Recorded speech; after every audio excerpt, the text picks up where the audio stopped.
For this project, I was tasked with studying the Marian apparition, Our Lady of Hope. In my opinion, this story is very interesting, and I'm glad that I get to share it with you all. Also, just a side note, I was too lazy to create different sprites for my character, so you'll just see this for the majority of the slide. Okay, side note, I decided to not use the sprites anymore, so you'll just be staring at pictures that I found about the Marian apparition. So, what is this so interesting story? Well, I'm glad you asked me. I'll first talk about the first sighting. This story takes place on the evening of January 17th, 1871.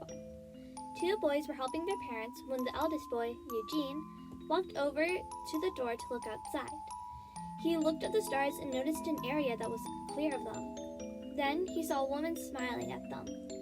She was wearing a blue gown covered with golden stars and a black veil under a golden crown. His brother, father, and one of his neighbors looked out, and his brother, Joseph, immediately said that he could see the woman too.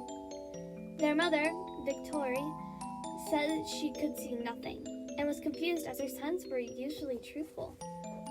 Then she suggested that it could be Mary and that they should say 5 Our Fathers and 5 Hail Marys in her honor. Then the boys were taken inside again, as it was 6:15 and time to eat. When they went back outside, the lady was still there.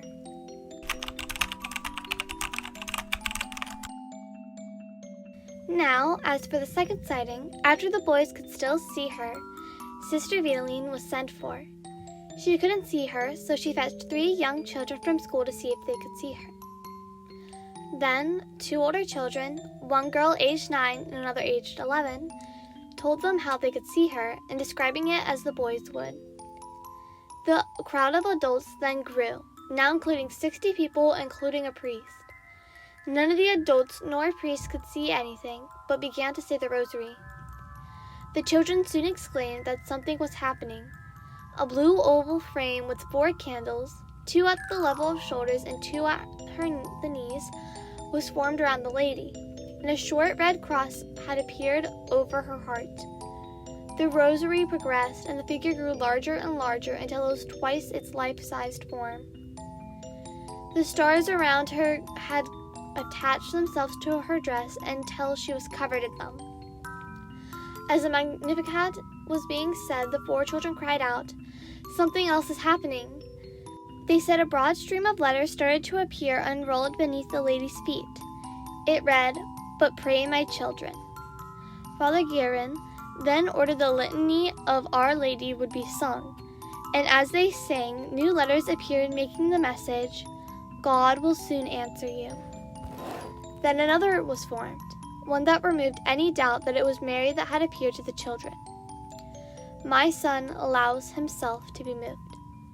The children were overjoyed, as Mary had a beautiful smile on her face, but it soon changed to one of sadness, as a large red cross appeared before her, and a figure of Jesus on it, even a darker shade of red.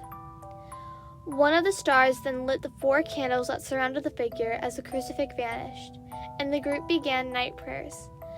As the prayers were said, the children said that the white veil was rising from Mary's feet and slowly blotting her out. Finally, at 9 o'clock, the apparition was over. This village had an army in it, but after they prayed, they were gone, and a week later, their war had ended.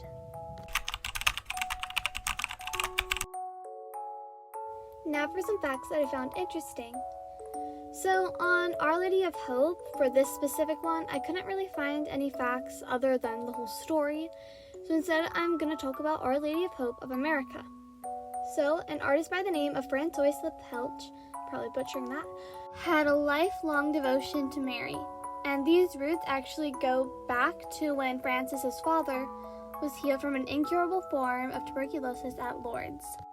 After coming back from Lourdes, in the U.S., he felt an urge to go back to a work carving a tree, which he had found at his son's Virginia property shortly before he got an illness. Francois completed the statue, standing 52 inches high and weighing 88 pounds, but he could not figure out what to do with the hands. So he decided that him and his wife were going to pray to Mary for more direction. And then the name Our Lady of Hope of America came loud and clear through his head. Francois's wife felt directed to a book, and that contained Our Lady of Hope with her hands clasping a cross. Then those were the hands that he sculpted. The message that Mary seems to want to convey is, "Please, my children, come to your senses. My son is very unhappy. A change must be made. The next 3 years are crucial. I come to you with words such as I spoke at Cana to do whatever my son tells you to do." On December 8th, 1996, the statue was blessed by the Pope.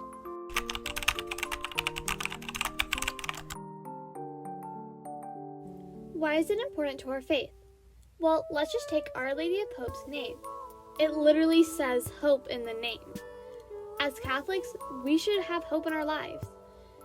So we may have faith that what God is doing is right, and we'll see what it is later in our lives. But let's talk about the actual story.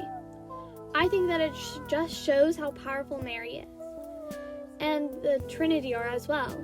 Asking a village to just pray and have faith and then stopping the war, it shows no matter what we're going through, if we pray to God, He can help us. I mean, if He stopped a war, I'm pretty sure He can help us focus on studying, or making us feel less lonely, or really any inconvenience in our day-to-day life.